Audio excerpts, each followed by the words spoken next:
guys, welcome back to my channel. Kembali lagi bersama aku Aulia, mahasiswi biologi semester 4 Institut Al Islam Negeri Batu Sangkar. Dan di video kali ini merupakan video berlangsungan atau selanjutnya dari mata kuliah embriologi, di mana cakupan kita setelah gametogenesis ada apa? Ya, fertilisasi. Nah, pada fertilisasi atau pada video kali ini akan aku sharing kepada kalian melalui video saja, semoga nanti kalian bisa paham. Dan seandainya ada yang ragu nanti silakan ketik di kolom komentar ya. Dan jangan lupa stay tune. Nah, selanjutnya kita masuk ke materi fertilisasi. Ini merupakan salah satu materi setelah gametogenesis, dan ini merupakan materi yang berkelanjutan. So, teman-teman selalu stay tune ya di YouTube aku biar aku lebih semangat lagi untuk sharing kepada kalian semua. Nah, bicara fertilisasi, apa sih itu fertilisasi dan mengapa kita harus mempelajarinya? Oke. Nah, ini dia bentuk stadium telur saat fertilisasi terjadi, di mana ada germinal vesicle merupakan tahap-tahap dari perkembangannya, terus ada first metafase, ada second metafase, dan ada meiosis complete. Dan ini sangat tergantung kepada macam-macam dari spesies hewan tersebut. Nah, selanjutnya untuk kapasitasi ini merupakan konsentrasi kolesterol membran plasma menurun sehingga beberapa protein dan karbohidrat di membran hilang hingga terbentuklah motilitas protein membran. Dan kapasitasi pada mamalia ini terjadi di saluran reproduksi betina, yaitu akan menyimpan motilitas yaitu di uterus, tuba, dan dilanjutkan sehingga akan melepas protein yang membungkus pada sperma. Dan pada mencit itu sekitaran 1 jam dan pada manusia itu sekitaran 5-6 jam. Nah, ini dia bentuk dari si effect of cavation-nya. Nah, jadi fertilisasi ini merupakan salah satu suatu proses yang bukan one event tunggal, tetapi dilaksanakan secara bertahap. Proses meleburnya sperma atau fonokleus jantan dengan sel telur fonokleus betina karyogami yang masing-masing mempunyai kromosom N spesifik membran di dalam tuberculin atau zona pellucida ZP3 diskriminator, yaitu sel telur membawa cadangan makanan di materi genetik, sel sperma membawa materi genetik dan motil. Dan macam-macam fertilisasi ini ada dua macam, yaitu ada internal terjadi di bagian anterior oviduct dan eksternal itu beralami di luar seperti di air, ada ikan, kata, dan invertebrata. Nah, apa sih fungsi fertilisasi itu? Yang pertama itu ada amfimimiksi, yaitu pembaruan materi genetis maternal dengan paternal terjadi secara diploiditas, ada determinasi seks secara genetis, dan aktivasinya ini akan menyebabkan sel telur membelah. Jadi fertilisasi yang bersifat akan menghasilkan zigot 2N akan menjadi membelah, yaitu ada sel somatik itu berupa sel motoplasma dan sel-sel germa yaitu germplasm. Nah, ini dia peristiwa fertilisasi di mana sperma sel telur akan menunjukkan pergerakan sperma menuju sel telur. Nah, di eksternal itu di lingkungan kemotaksis, di mana terjadi penetrasinya itu sperma mengalami reaksi akrosom untuk dapat menembus di jelly cord, yaitu akan menembus vitelin dan membran plasma. Sedangkan fertilisasi yang terjadi di dalam saluran reproduksi betina, sperma mengalami kapasitasi. Nah, penetrasinya ini sperma mengalami reaksi akrosom untuk dapat menembus zona pellucida atau membran plasma. Fertilisasi ini atau fungsi fonokleus jantan dan betina, artinya walaupun sesama internal ataupun eksternal, intinya tetap sama, yaitu fungsi fonokleus jantan dan betina. Nah, kita masuk ke fertilisasi eksternal. Ini dapat kita lihat pada kelas, pada contohnya tuh kayak kata, terus ada beberapa jenis ikan. Nah, ini merupakan salah satu fertilisasi yang cara amplexus atau spawning, di mana kemotaksisnya ini akan menghasilkan spesifik spesies. Nah, sebagaimana contohkan tadi ada ikan herring, steroid, terus ada kori, ada stergeon, dan glukoprotein. Nah, sedangkan untuk fertilisasi internal, yaitu adaptasi penting terhadap lingkungan daratan. Fertilisasi ini terjadi dalam tubuh hewan betina, di mana kopulasinya ini itu hewan jantan mendeposisikan sperma secara langsung ke dalam saluran reproduksi betina.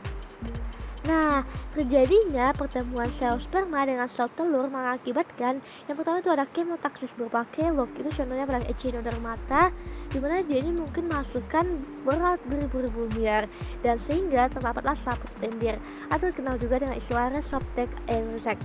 Lalu yang kedua adalah adanya peningkatan atau banyaknya jumlah sperma. Hal itu tergantung kepada si jumlah sperma. Jadi semakin besar ukuran telur, semakin banyak sperma yang dihasilkan, sehingga pergerakan lomsema kurteus ini akan tergantung kepada motilitasnya.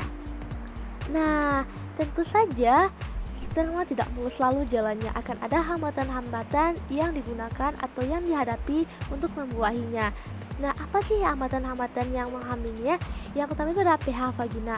pH vagina ini jika kalau asam, yang misalnya 4,3, maka cairan semennya ini harus 7,2, dan jika tidak, dia tidak akan mampu menembus isi ovum nanti.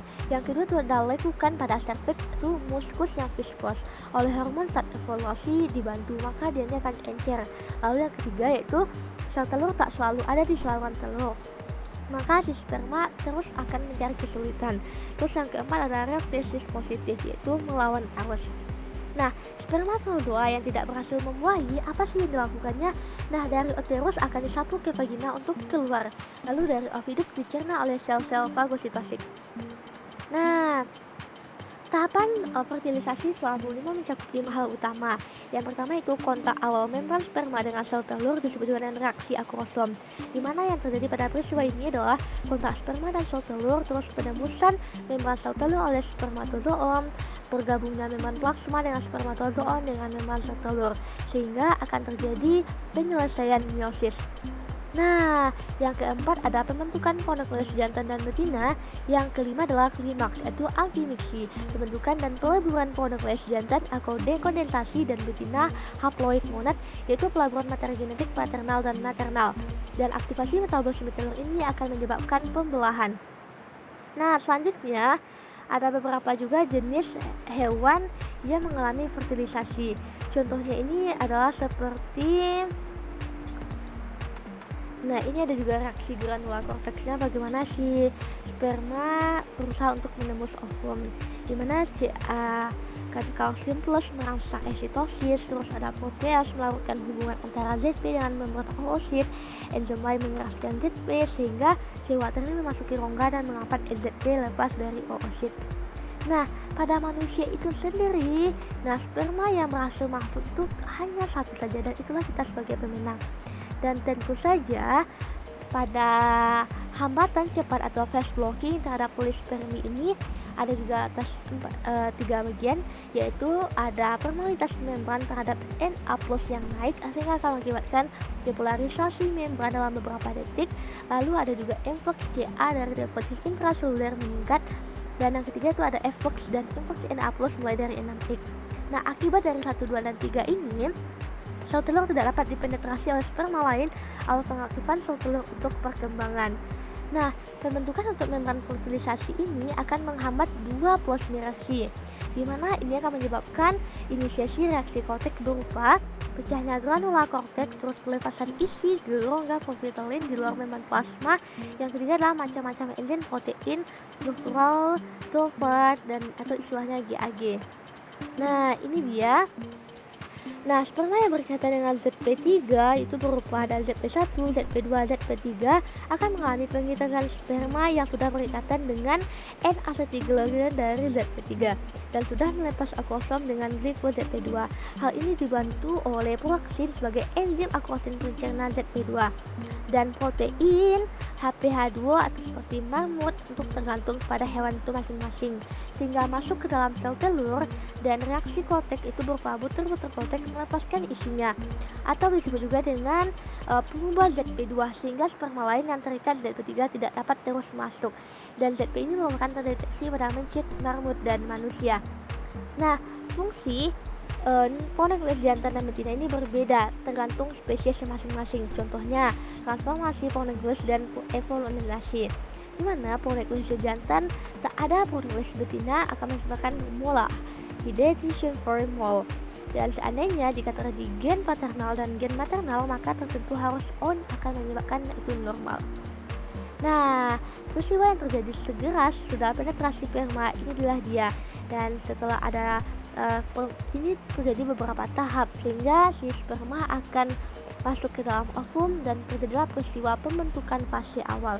Inilah dia materi kita tentang fertilisasi. Semoga teman-teman paham nanti ya, dan jika ada pertanyaan silahkan berikan di kolom komentar. Thank you guys.